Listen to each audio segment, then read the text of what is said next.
नमस्कार welcome to my channel. आज recipe हूँ मसाला दिया गोटा कलरा भजा।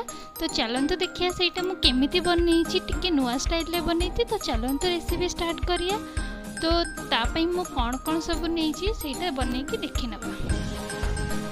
तो फास्ट मुझे कलरा नहीं जाइए बड़ साइज रो मझीर काटिकी एमती फल कर देइछि। तो आपको फास्ट मुझे बॉयल करी। बॉयल पाई गोटे ससपेन रे पानी नहीं और पानी रे से कलरा गुड़ा टिके पकई देइछि। ताकू 2 ରୁ 3 मिनिट पर्यंत सिझेबी। मसाला पाई एटी कढ़ई नहीं 2 ରୁ 3 चमच तेल नहीं कटा टिके पियाज ताकू नहीं।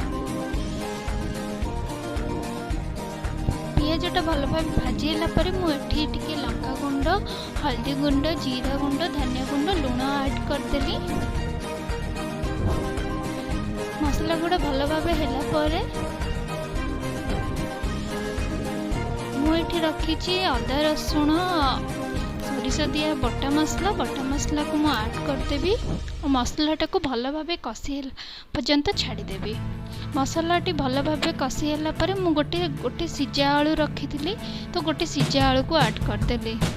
तापाई घोल बनवाई मुझे गोटे चमच बेसन गोटे चमच मैदा गोटे चमच कॉर्नफ्लोर पाउडर नहीं कि आधा कप पानी रे मुझे घोल बन देती ताकि यहाँ डीप करके मु फ्राए करी। इटा मोर ए रेडी हो जाइए। तो चलते देखिए मुझे मसला रेडी कर देइछि कलरा रेडी कर देइछि। तो आपको एबे स्टफिंग करियर टाइम। तो मुझे भितर एबे सब गोटे गोटे देकी मसला देकी रेडी कर देबी।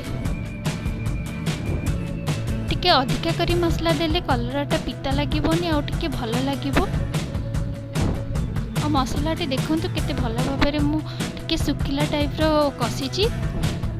सॉरी मोर मसला कसिया वीडियोटा टिके डिलेट हो जाइए। तो यहाँ मुझे देखई दूची ये मोर सब रेडी हो जाइए। तो यहाँ मोर फाइनल हो जाइए। एटा को एबे मु डीप फ्राई करे। डीप फ्राई पे गोटे कढ़ई नहीं कढ़ई दिए किसी अधिका तेल दे देइछि। आधा कप करीब मु तेल देइछि। तेल हैला परे मु से जो घोल बनई बेसन और कॉर्नफ्लोर रो तो ताको ता देहरे मु मिसेकी मुझे को छाणीदेवी।